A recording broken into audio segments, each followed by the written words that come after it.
I welcome you to this special briefing on Prime Minister's upcoming visit to Ghana, Trinidad, Tobago, Argentina, Brazil and Namibia in that order. For this five-nation tour of Prime Minister, we have with us to brief us on this visit Secretary ER Shri Dammu Ravi, Secretary South Srimati Neena Malhotra, Secretary East Shri P. Kumaran. As also we have joined by additional secretaries and joint secretaries who are in charge of these countries and regions. We have additional secretary Central America, Shri Rajesh Vaishnav, joint secretary South America, Shri Praful Chandra Sharma, and joint secretary East and Southern Africa, Shri Mayank Singh. With that, I invite Secretary ER to make his opening remarks. Sir, the floor is yours. Thank you, Randir. Good afternoon to all of you. What I'm going to do is there are several countries Honorable Prime Minister will be visiting in this tour. So I will cover areas that I deal with, and then we will let the other secretaries take over those areas they deal with. So I'll start with Ghana. So Honorable Prime Minister will be visiting Ghana on 2nd and 3rd July. This visit is happening after 30 years. The program is quite hectic. On the day of the 2nd, there will be a ceremonial welcome for Honorable Prime Minister. There will be delegation level talks during which the bilateral relations will be reviewed and also discuss various ways to strengthen and deepen bilateral relations. Honorable Prime Minister will have a one-on-one meeting with his counterpart. Then there will be a banquet dinner in honor of Honorable Prime Minister. The next day, Prime Minister will be addressing the Parliament, and he also will be interacting with the Indian community there, which is about 15,000 in number. Let me put this in the context. The President John Dramani Mahama has just assumed office in about January of this year after a landslide victory, which is why the visit assumes importance. Early in his tenure, Honorable Prime Minister will be visiting Ghana, so it will help in the continuity as well as deepening the relationship and to discuss various ways to further strengthen the relationship. President Mahama is no stranger. He has been to India in the past, particularly for the India-Africa Forum Summit in 2015, and there have been various occasions the two leaders had met in the past as well. India's relations with Ghana are historical. In the 7 decades of a relationship, it has evolved to multifaceted. We took up the cause of Ghana in the UN much before it won independence in 1957. And we have maintained close relationship in the multilateral fora on various issues that are important for the global south. Both the countries will work towards boosting the economic cooperation, and this is very important to note that Ghana is undergoing a deep economic restructuring. Especially, it has undergone the IMF conditionalities almost 17 times. So the economic agenda will dominate the talks. You know, the bilateral trade between India and Ghana is about $3 billion in favor of Ghana because of the large imports of gold. Our investments in Ghana are about $2 billion, both private sector-wise, which is about $1 billion, and the second half, we have lines of credit and the buyer's credit. Activities and projects have been undertaken. We have very strong cooperation in the capacity building under ITEC, and that is continuing to be stronger and deepened. During the visit, there will be few focus items. Will be agriculture, where the Ghanaian leader, the president, is keen to engage with India.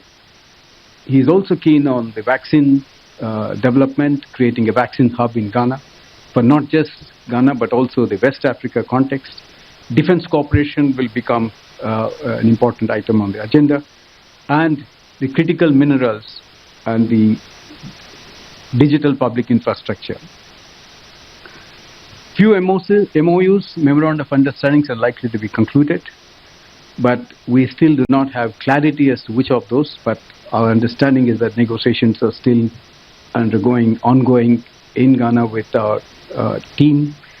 We have most probably in the Joint Commission, which will be renewed, traditional medicine in Ayurveda, the CEP, Cultural Exchange Program, renewed, and standards. But we will get details closer to the visit when it is being fine-tuned. Thereafter, I'm going to jump now to the last leg of Honorable Prime Minister's visit to Namibia, because that is another country that I deal with. Honorable Prime Minister will visit Namibia on 9th July, and this visit is also important. It's coming after 27 years, and the current president, who is Netumbo Nandi Ndaitwah, has assumed office in March this year, which is why the visit happening so early in our tenure is very useful to renew the relationship, at the same time deepen our economic engagement with Namibia. The program will have a ceremonial welcome. Honorable Prime Minister will pay homage to Dr. Sam Nujuma. There will be delegation-level talks, one-on-one discussions, and he will also address the Parliament. The substance of the relationship is, again, as you know, that India and Namibia have been a very strong relationship for a very long time. The historical context, the independence struggle. We recognized Namibia long before it got independence. We took up its cause in the UNGA in 1946 and also allowed to set up a diplomatic mission in India in 1986, even before it got independence in 1990. The bilateral relations are very wide-ranging. Let me focus on the trade here. It is 600 million, marginally in favor of India. Our investments are about 800 million, mostly in mineral resources like zinc and diamond processing. You all are aware that India had taken a few cheetahs from Namibia and relocated to Kuno National Park. That phase had very successfully been implemented. In the development cooperation area, the capacity building, defense cooperation, defense training of the personnel of Namibia, the Center for Excellence of the Information Technology that we have set it up.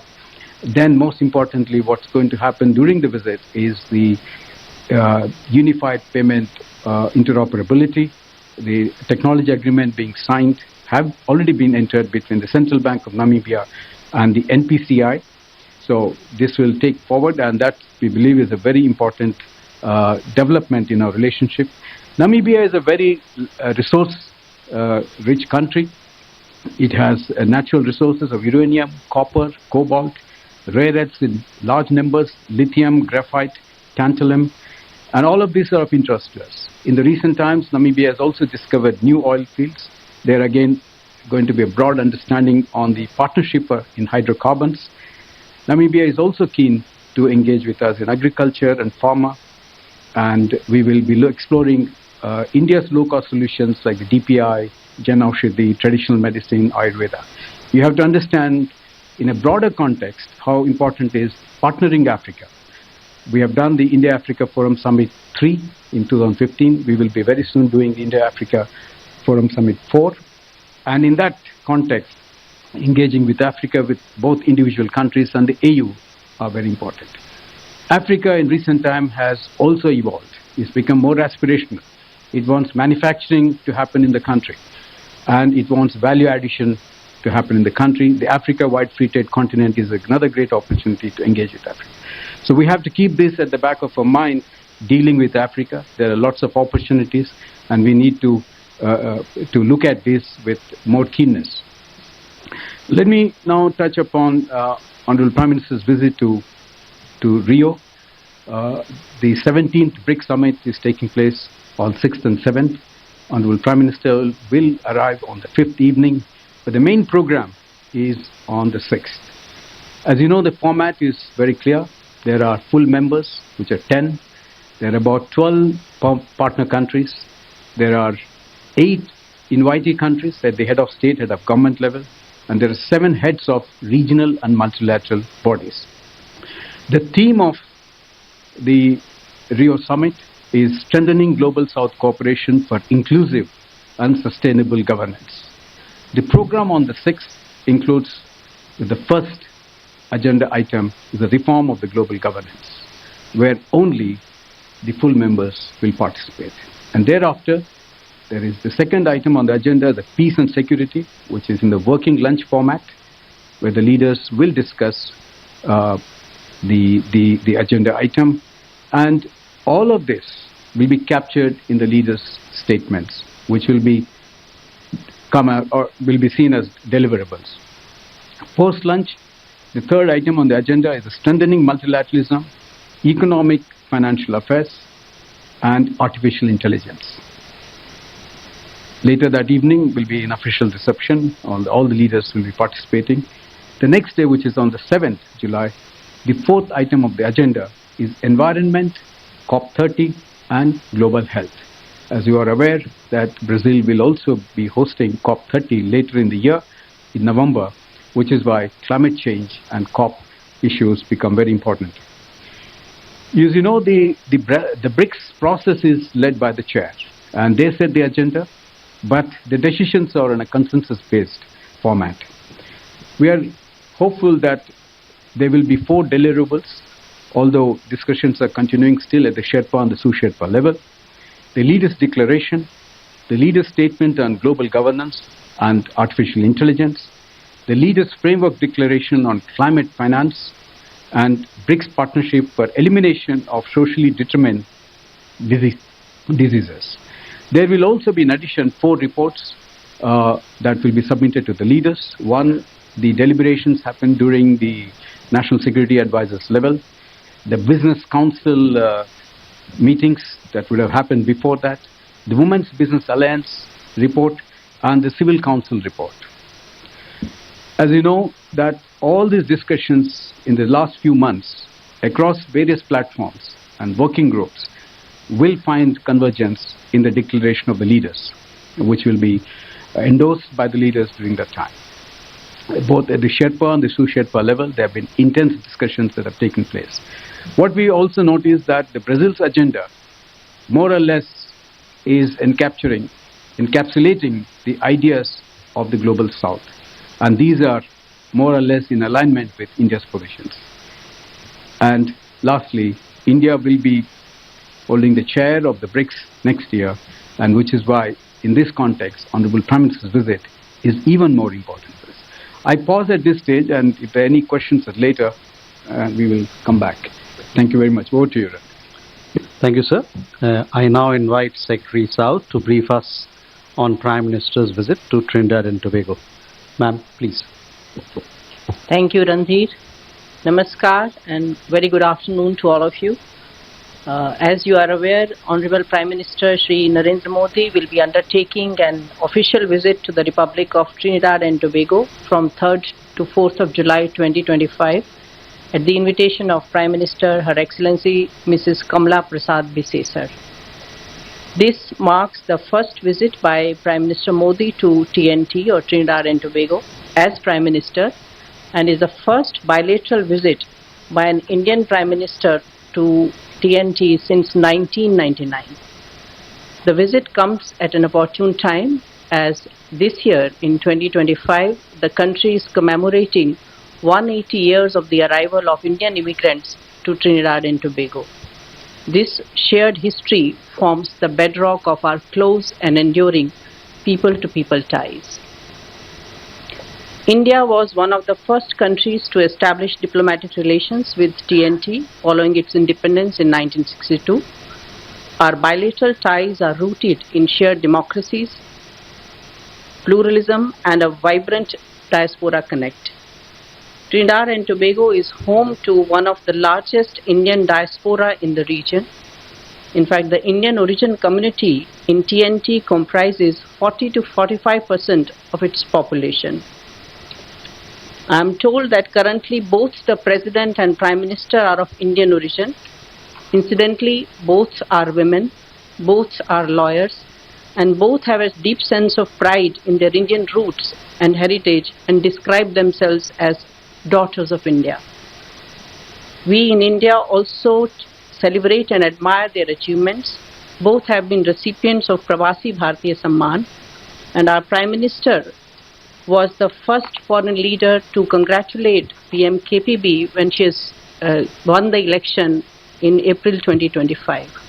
She is the first female Prime Minister not only in TNT but also in the entire Caribbean region. The entire Indian community in Trinidad and Tobago is very enthusiastic about the upcoming visit of Prime Minister Modi, and a large diaspora interaction event is being planned during the visit.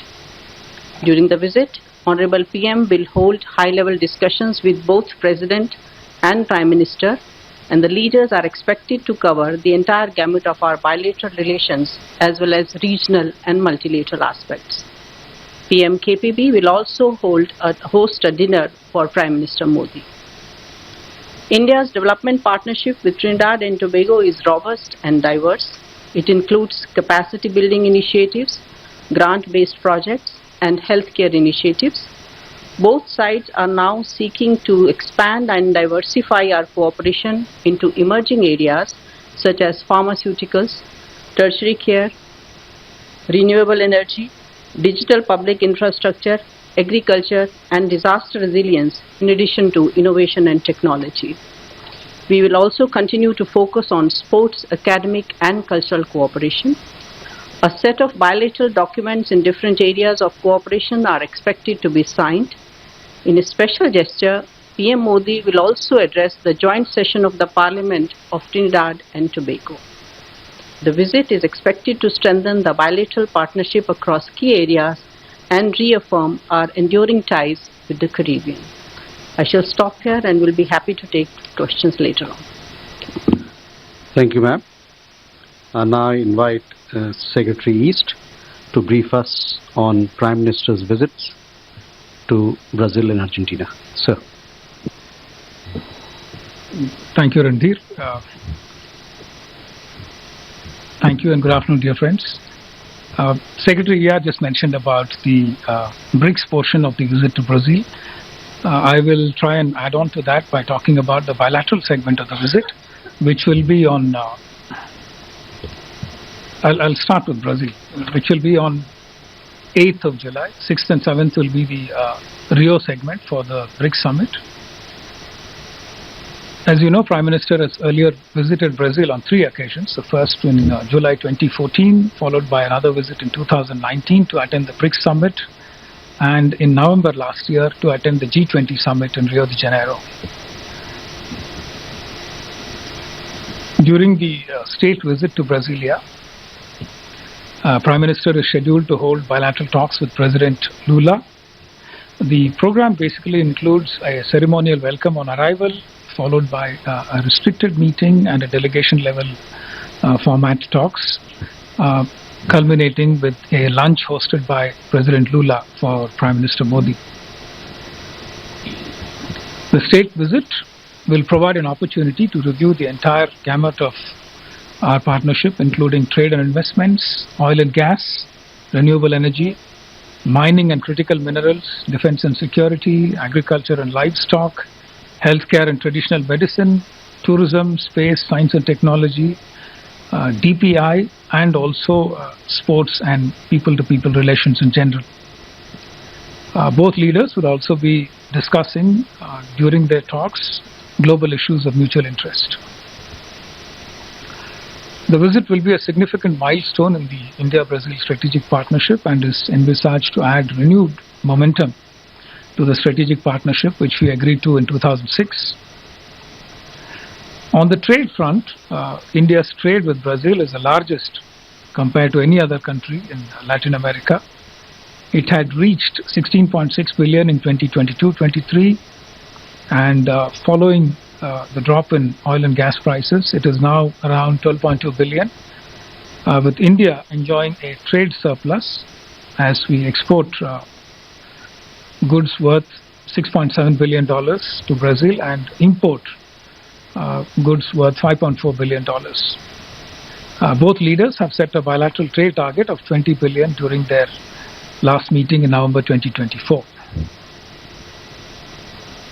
During their forthcoming meeting in Brasilia, the two leaders are expected to discuss ways to strengthen and diversify bilateral trade, including through expansion of the India-Mercosur PTA, as Brazil will be holding the chairship of Mercosur from 1st July 2025. India and Brazil are strong proponents of Global South cooperation. We also collaborate closely across all global platforms, of which we both are members, including BRICS, G20, IBSA, and of course the United Nations. We also collaborate closely as members of G4, seeking comprehensive reform of the UN Security Council. We are looking at a few important bilateral MOUs and agreements, especially in renewable energy, agricultural research, and security cooperation. We'll give you more details during the course of the visit. Let me quickly move to the Argentina part. Prime Minister Shri Narendra Modi is visiting Argentina on 4th and 5th July on an official visit. PM has traveled earlier to Argentina for a G20 meeting in 2018, but this will be the first bilateral visit by an Indian PM in the last 57 years and is therefore historic. As part of the program, the Prime Minister starts by paying respects at the statue of General Jose de San Martin, Argentina's revered freedom fighter and national hero. The Prime Minister will be accorded a ceremonial welcome. He'll have delegation-level talks, and it will be followed by a lunch hosted by President MEA for the PM. As you're all aware, Argentina is a strategic partner of India since 2019, and the two countries celebrated 75 years of diplomatic relations last year. The Prime Minister's visit to Argentina comes at a particularly significant time as Argentina is undertaking major economic reforms, somewhat similar to those India went through in the past. Both leaders will, of course, discuss subjects of economic and trade interest to further strengthen bilateral relations. India's advancements in defense manufacturing, in space sector, in new areas such as information technology and DPI can offer valuable expertise, and we can share experiences with Argentina.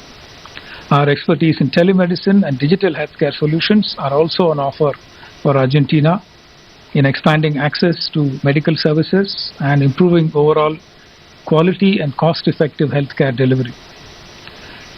Argentina holds the world's second largest shale gas reserves and the fourth largest shale oil reserves, along with, of course, substantial conventional oil and gas deposits, making it a potentially important energy partner for India in the future. Argentina's rich reserves of critical minerals such as lithium, copper, and other rare earth elements complement India's growing need for secure and sustainable supplies to these elements for its clean energy transition and industrial growth. India's public sector car bill has already won a few concessions in Argentina since 2024. Our leaders will be discussing more on this subject. The visit is expected to further strengthen the strategic partnership and open new avenues of cooperation. These include trade and investment, health and pharmaceuticals, defense and security, infrastructure, mining and mineral resources, agriculture and food security, green energy, ICT, digital innovation, disaster management, S&T, education, and people-to-people linkages. Thank you, and I look forward to answering any questions you might have. Thank you, sir. We now open the floor for questions. We'll take a bunch of questions together. So we'll start here. Yeshi? This is Yeshi Seli from Business India. I have two questions. Two of the 5 founding members of BRICS, their leaders are not likely to attend. President Putin of Russia and President Xi Jinping of China. Is that going to impact the joint declaration? And secondly, you're talking about UPI being introduced in Ghana, if I've heard correctly. How effective have the other UPIs been, with the countries that we've launched them in? Because especially in the neighborhood, they don't seem to be working. Siddhant? Hi, sir. Siddhant from Vion. Sir, how many bilaterals PM is expected to have on the sidelines of the summit in Brazil? And my second question is that PM is going to 5 countries, and all of these 5 countries are part of the global south. 2 are from Africa, 2 are from South America, 1 from Caribbean. So what's the big message in terms of engagement with the global south? Madhu? Sir Madhurendra मैं news nation से BRICS के मंच पर भारत की तरफ से आतंकवाद कितना बड़ा मुद्दा होगा, खासतौर पे हमने देखा है कि एससीओ के मंच पर भी ये एक विवाद का मुद्दा बना हुआ था, लेकिन आपको उम्मीद है कि ब्रिक्स के मंच पर ऐसा नहीं होगा और भारत जिस तरह से आतंकवाद के मुद्दे पे प्रखर है, अपनी नीति को दुनिया के सामने रख चुका है, उस पर कोई कंसेंसस वहाँ दिखाई देगा? Shruti? Sir, Shruti Ranjan from Bloomberg, sir. On the Brazil BRICS visit, so if you could elaborate on the 4 outcomes that we are expecting. Is there anything trade-wise or currency-wise that a discussion is possible there? More local currency trade or some on those sorts. And sir, both to you and to Secretary Kamran, so is there anything broad outline that you can give us on the critical minerals? What are the kind of agreements or understanding that we are looking for from these countries that we visit? Suhasini? Suhasini Haider from The Hindu. Just to pick up on Madhurendra's question as well, are you expecting to see a specific mention of the Pahalgam terror attacks in the BRICS leader statement at the end? The second question is, we saw that India disassociated itself from the SCO statement on Iran. It hasn't, however, disassociated itself from the BRICS statement on the Iran-Israel conflict recently. And I was just wondering if there was a reason why for the decision of one, not the other. Thank you. Okay. So we can take these questions and then come back for more.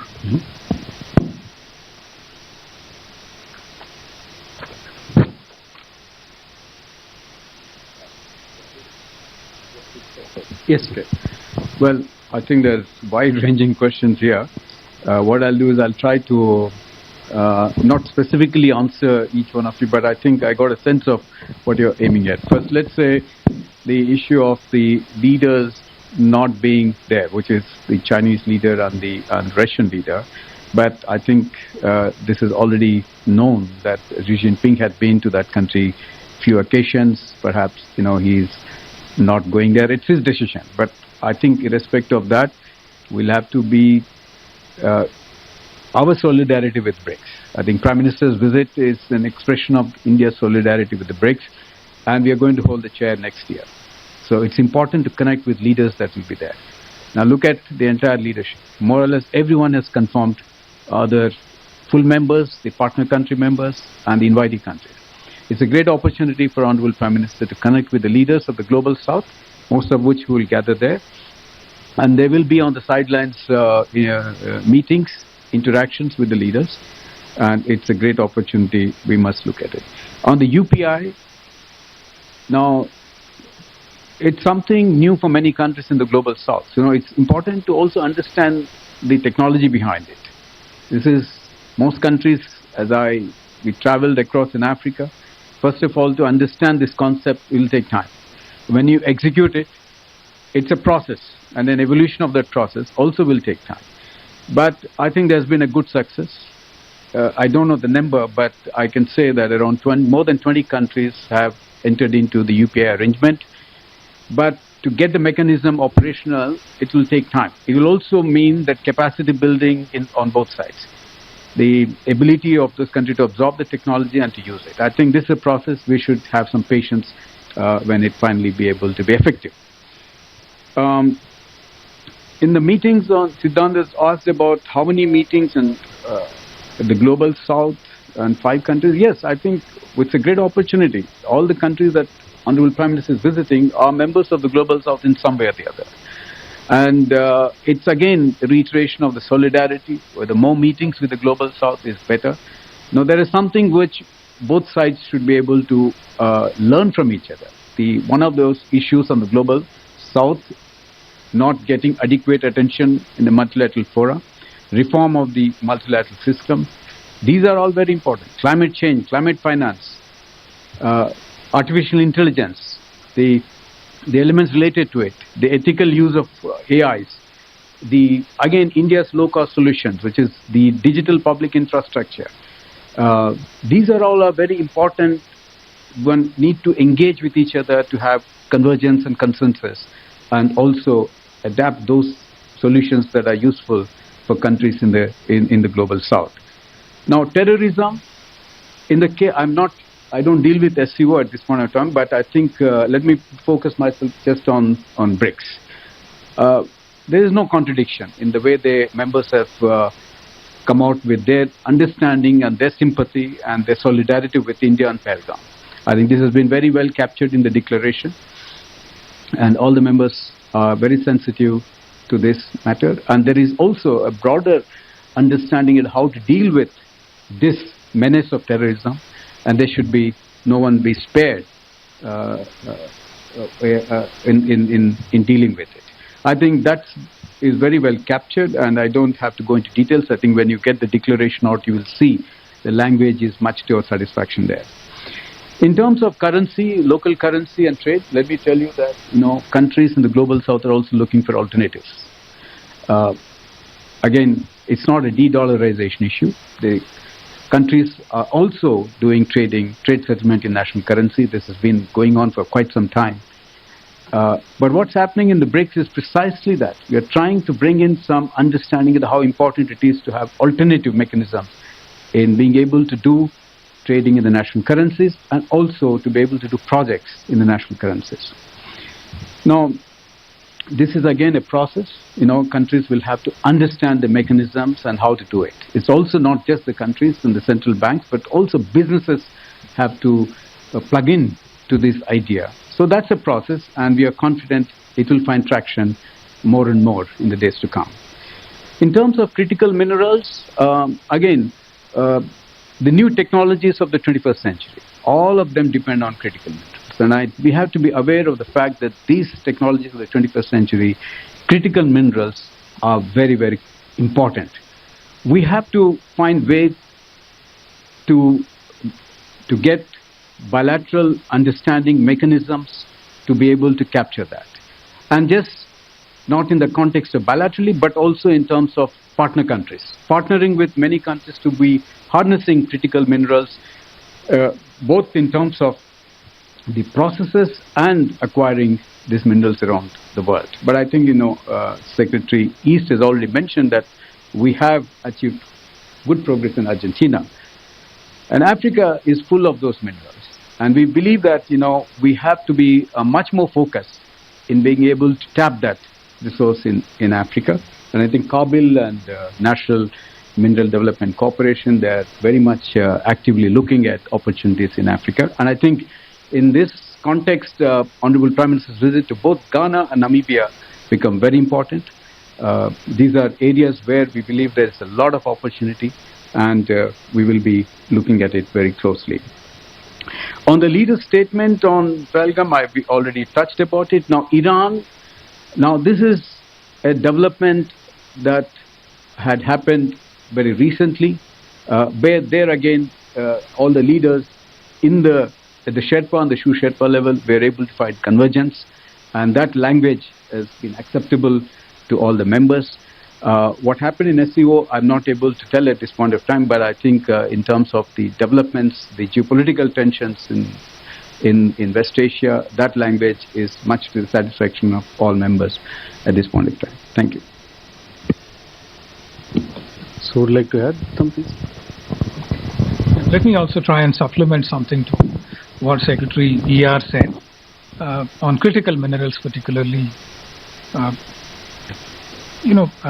Argentina is a part of the lithium triangle, which comprises Argentina, Chile, and Bolivia. We are talking to all three of them. We are also talking to Peru and Bolivia to try and acquire mining concessions that hold lithium, molybdenum, and other critical minerals that are useful for our green transition and for advanced manufacturing. Between Kabul and Coal India Limited, they have picked up 4 concessions in Argentina. Negotiations are ongoing. This is in Catamarca province of Argentina. There is an Argentinian PSU, provincial PSU called Camien, with whom they are working, partnering to develop these sites and to pick up lithium from there, refine it, and then bring it into India for our purposes. In addition, there is also private sector interest in rare earth minerals in Argentina. Greenco of India and another Indian-owned company based in UAE called World Metal Alloys. They are also interested in investing in Argentina. They've also picked up one concession. And there is, from what we have very, very recently, there are other Indian companies also interested in picking up stakes in lithium mining companies and refining companies in Argentina. We hope to be able to share more details whenever they are available with us. One short point on what Secretary ER said about UPI launches in other countries. In fact, UPI launches, we have been taking it at 2 levels. One is sharing the UPI model itself as it is with other countries. The other is to try and connect existing systems there with our UPI system through cross-border linkages. We've done that with Singapore. We're looking at Thailand, Philippines. We've also done that with France. I can tell you that with Singapore it is working extremely well. I've tried it myself. And the challenge with launching UPI in other countries is that there are a lot of associated challenges that come with just the source code. It's not a box that we give to other countries and it starts working the next day. There are regulatory capacity building requirements. There are legal adjustments that need to be done. All that needs capacity building and training people to pick up and run once the software is in place. So those are the reasons why it takes more time than you would normally expect. But we are on it. We are working with a lot of private sector partners, NGOs, etc., to try and push UPI solutions to help countries of the global south enhance their citizen service delivery. Thank you. Ma'am, do you have anything to add? No, just wanted to add, I think most of the points have been covered by the 2 secretaries. I just want to say that India has always been committed towards addressing the needs and aspirations of fellow developing countries. But in the last few years, in the last 10 years or so, our engagement has intensified considerably. If you see CARICOM, in fact, the last visit of PM was 7-8 months ago to Guyana when we had the second India CARICOM summit. So this visit comes within a span of 8 months of that visit. And in between, we've had several high-level visits from that global south countries, particularly from South Central America as well as Caribbean. We had, in fact, the visits by the presidents of Peru and Chile. We had a foreign minister of Honduras. We have had the deputy prime ministers of Jamaica. And we also had a big India LAC conclave where we had 15 ministers from various countries. So there's a huge focus on the CARICOM and the Latin America part, and we are now diversifying our engagements into emerging areas. So this visit is basically a reaffirmation of our focus on the global south, and it takes forward the process that we initiated with the Voice of Global South Summit during G20, and thereafter we've had 2 summits already. So we look forward to having more intense engagements with this region. Thank you. Next round, so we start here. Uma? Sir, I'm Huma Siddiqui from Strat News Global. I have 2 questions. One, you talked about Brazil and you talked about defense and space. So is any defense deal expected to be announced or talked about during the visit? And in the space sector, especially with Brazil, what is the status there? And in Argentina, will there be any talk related to nuclear small plants, reactors, sorry, and they were talking about it, so if there's any update on that. Pranay? Sir, Pranay Upadhyay from TV Today Network. My question is that in this foreign visit, how many countries Prime Minister would be receiving some awards and civilian awards and honors? So if you can list out. Krishna Mohan? Sir, Krishna Mohan Sharma, Bharat express से। मेरा 2 सवाल है, एक ही से जुड़ा हुआ है। जो प्राइम मिनिस्टर का विजिट है और जो ब्रिक्स में हमारी मीटिंग होगी, इसमें हमारे और कितने मिनिस्टर साथ जा रहे हैं और कोई बिजनेस डेलीगेशन भी है क्या हमारे देश से? Okay, Srinjoy?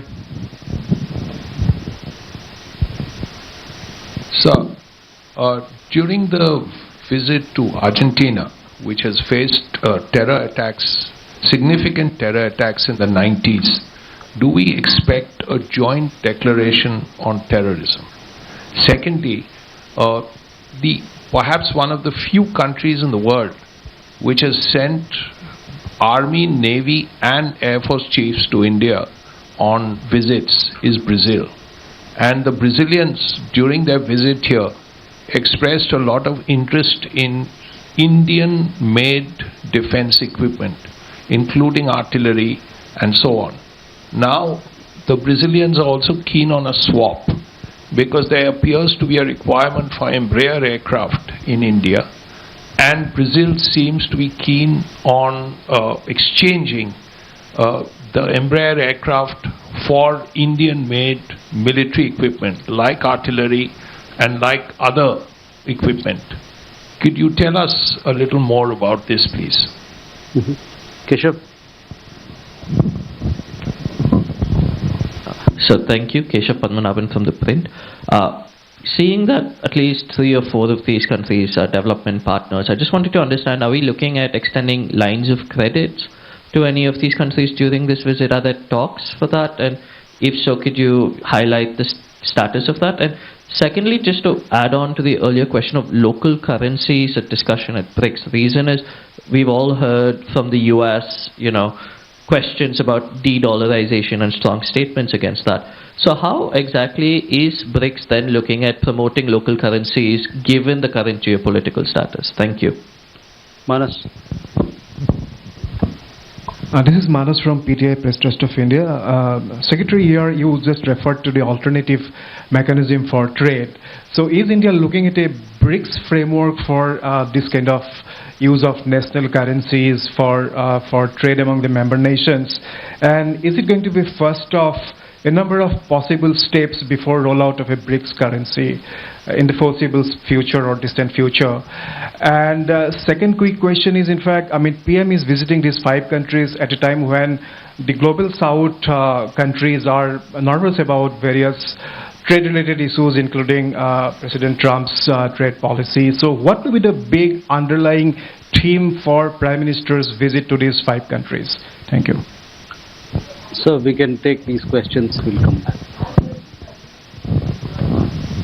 We'll come back to you later. Sir.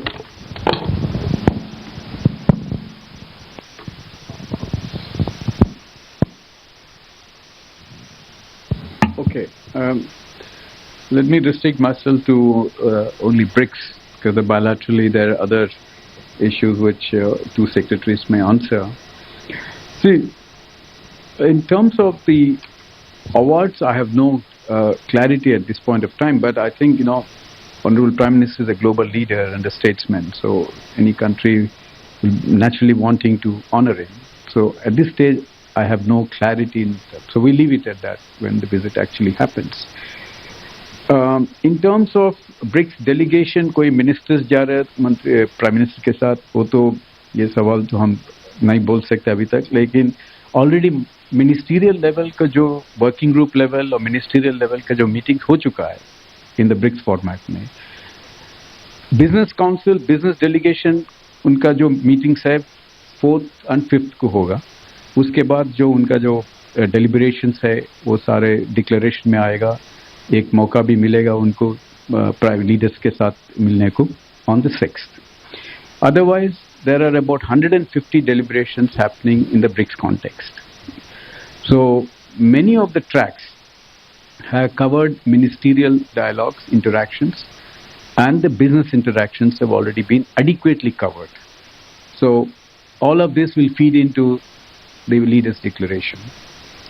In terms of LOCs, whether there are new LOCs being offered, now the lines of credit, India, as you know, has extended to countries in the global south quite enormously. Now our exposure to Africa itself over 12 billion, there are ongoing projects and concluded successfully many projects. The overall commitment of India is about $32 billion, both for the neighboring countries, Africa and the global south, and a lot of it has been successfully concluded. And many countries who received the lines of credit are grateful to us for the way these have helped them also in their own development agenda. There are no requests at this point of time, but definitely countries both in the context of Ghana and Namibia, they are keen to engage with India in their own value-added manufacturing units. Now, how that will translate into, we will have to get into details when we sit on specific issues. Whether it will be LOC, it will be a grant, or it will be just a concession loan. Now, that clarity will evolve as a follow-up to Honorable Prime Minister's visit, so we'll have to wait what shape it will take.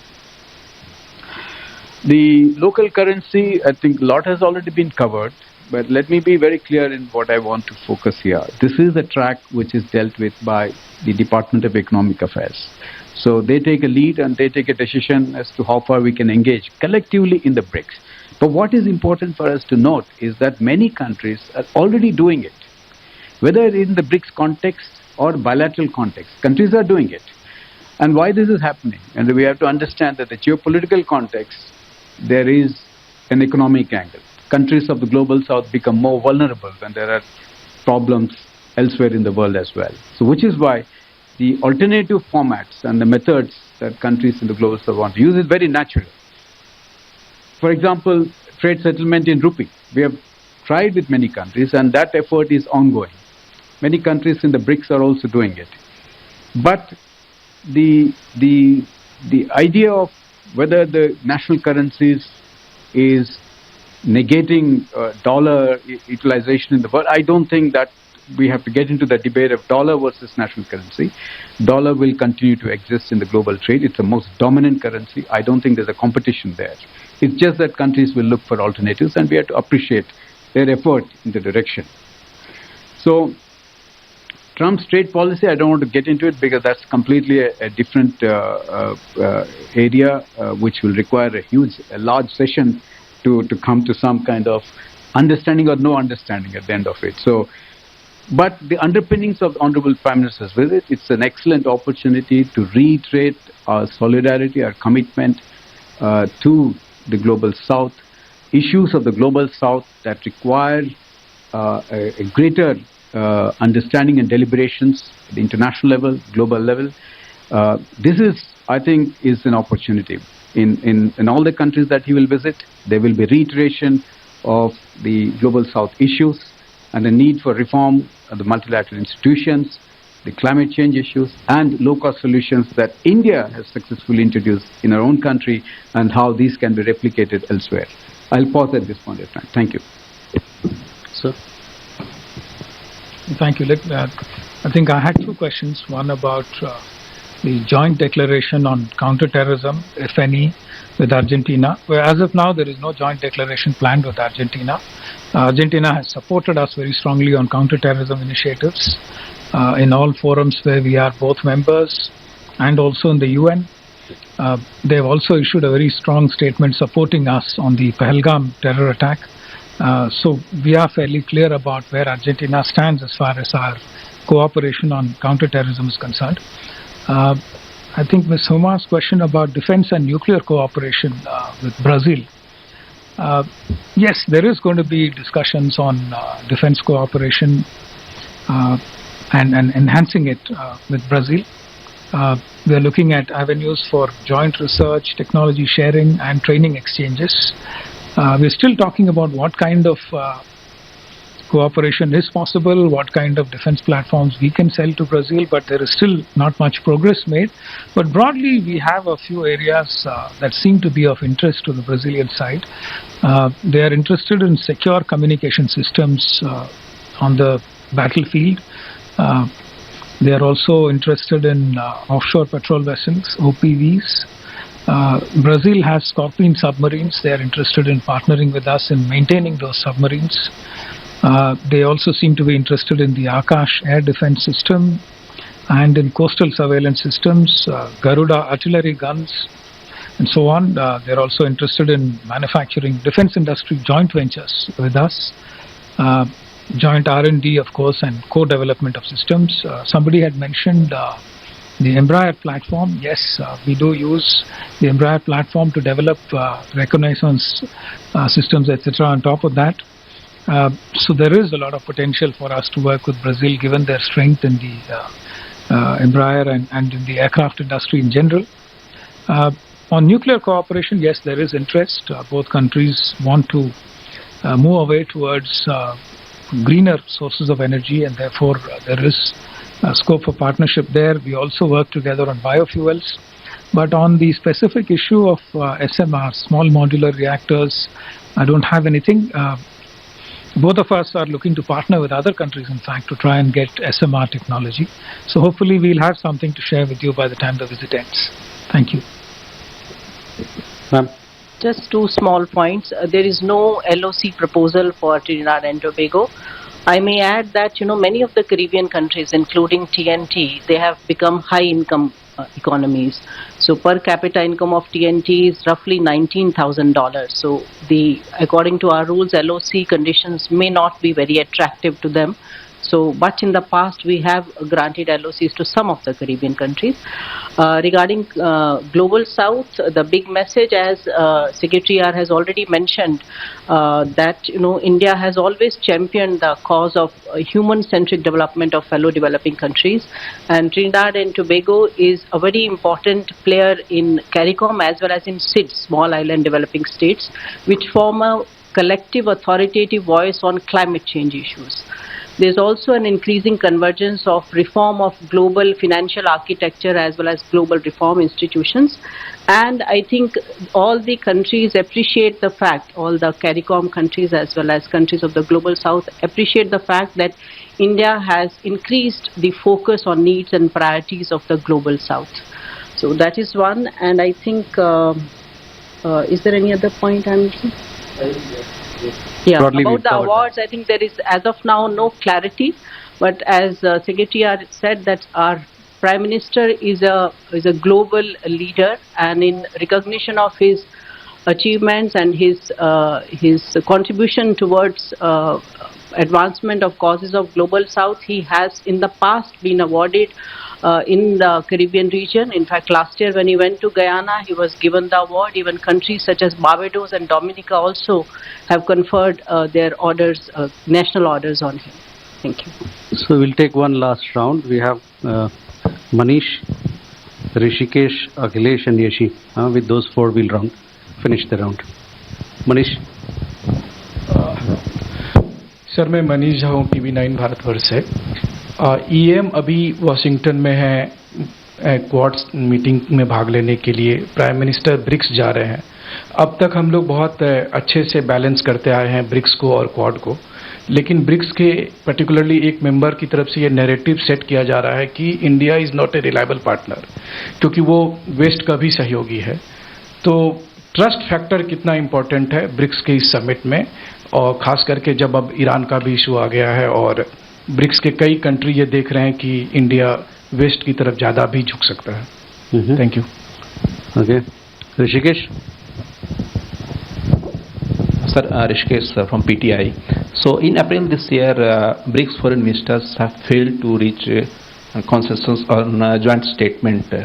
So what steps have been taken to resolve these differences? And now, because terrorism is also becoming an issue, so are you hopeful of getting issuing this joint statement? Okay. Akhilesh, आपको सवाल है? Sir, I am Akhilesh Suman from Doordarshan. Actually, this BRICS summit is taking place at a time when there are so many conflicts in the world, and it includes some of the BRICS members. So, do you think that BRICS can establish a dialogue mechanism so that these issues can be addressed by the BRICS members? Because Americans and Europeans are already intervening. Do you have any plans for this? Sridhar. So Sridhar here from the Asian Age and Technical Chronicle. Just wanted to know, out of the 5 countries, in 3 countries, the Prime Minister would be addressing the Parliament of those countries. Is it just a recognition of the historical relationship that we have had with the Caribbean and Africa, or is there a larger objective? And also the BRICS, are we, we had a very long campaign ahead building up to our chairmanship of the G20. So the BRICS now being almost seen as a rival to the G7 and comprising 10 members already, are we also looking at sort of a repeat of that process so far as leadership of Global South is concerned? Thank you. Okay. Yeshi, you had a follow-up question? This was on Embraer aircraft. Embraer is already in talks with Indigo and Air India. Is there likely to be some kind of formalization of contract? Because these airlines, especially Air India, is very challenged because they don't have a fleet. So can we expect something during the course of the summit or on the sideline? Last question, Amiti. Hi sir, Amiti from Hindu Business Line. So recently we have seen a very fast expansion in BRICS membership, and there are lots of countries who are already in line, and there are talks of 3 or 4 who are there upfront. So what is the pace and the ultimate size of expansion that India would be looking at and would be comfortable with? Sir. We had a whole set of questions on BRICS, but again, as I said, I'll try and merge them and try and give us some overview. So first of all, on the statement, I'll take the statement here. So the joint declaration, the leaders' declaration, has been in the making for quite some time. Negotiations have been taking place at the Sherpa and the Shu Sherpa level for almost now 6 months. And all the deliberations at the ministerial level, working group level have got into it. We're very confident that we'll be able to have a declaration. And that's India's constructive role. And all the members understand that it's important to have the leaders' declaration, because that's also success of not just the host, but all the BRICS members also need to reflect that sentiment. So, keeping that in view, we are confident we will have a declaration. The question about EM's visit to Washington, Quad, and India being perceived very differently closer to West, but I think these are perceptions. Perceptions of individuals and people will differ. India is a country that can play a meaningful and constructive role in every group. BRICS, G20, Quad, everywhere. And I think that is important for us to understand, because we are an important nation on the global stage. And what we say and how do we articulate our views are very important in defining the outcomes. So I see it's a complementary. We can take up the issues of Global South in every forum and ensure that we are able to have a constructive outcomes, keeping that in mind. So I don't see a competition here. And I see this also both in the context of G7. One of the questions that came, G7, G20 versus BRICS. It's not a competition. In my view, there is a more of India can play an important balancing role in all the forums to ensure that the issues of the global south, the ideas that we would like to present in all these forums are able to find traction. So I'll keep that brief on how BRICS and other forums are. Conflicts in the world, yes, it is serious times we all are facing. The world is facing. And when there are conflicts, the geopolitical conflicts and tensions, the countries of the global south are the most affected. They become more vulnerable, which is why it's important for us to have this kind of discussions, come back to the table with those items and to find common understanding of how to solve them. So the issue of the BRICS expansion, which Amity has asked about, whether we are satisfied with this, I think you will have to see that the BRICS expansion is a very natural way it has happened. 2010-9, when South Africa came in, there was a long gap after that for the new member countries wanting to come in. So then the expansion happened 2023, but that decision, there's a background to it. There were aspirations of many countries wanting to join BRICS, and it had evolved very naturally. Today, we are at full member countries at 10, but they're aspirational countries. The partner countries, another 12, but there are more countries lined up to become members. We don't know where this process will stop. I don't think, we will be comfortable or not comfortable is not the issue, because the decisions in the BRICS are consensus-based. But what is important for us is also to see that the consolidation takes place first within the BRICS, after the expansion, before you can talk about further expansion. I think that one is aware of. Most members at this point of time think that let us work towards institutional consolidation and strengthening before you talk about further expansion. So I think on the parliament addressing in few countries with Honorable Prime Minister, but I think it's again a great honor to be able to talk to the leadership of those countries. And when Honorable Prime Minister is talking, he's talking not just the bilateral context, but also is putting the relationship in a broader perspective. And I think it's a great opportunity to be able to talk with the members of parliament in every country that he goes. In the case of Ghana, there is an opportunity there, and Namibia also there is one. Other secretaries will mention if there are others. So I'll pause here and let others speak. Thank you. Sir. Thank you. Just as a matter of fact, there is no speaking opportunity for the Honorable Prime Minister at the parliaments in either Argentina or Brazil. There was also one question from you on civil aviation cooperation opportunities on Embraer platforms. My understanding is that Embraer produces mostly regional jets, or business jets, or medium lift transport aircraft. These are not of immediate interest to us. Most of our carriers use, I think the smallest plane that flies in India with budget carriers is A320, which is about 200 plus seater.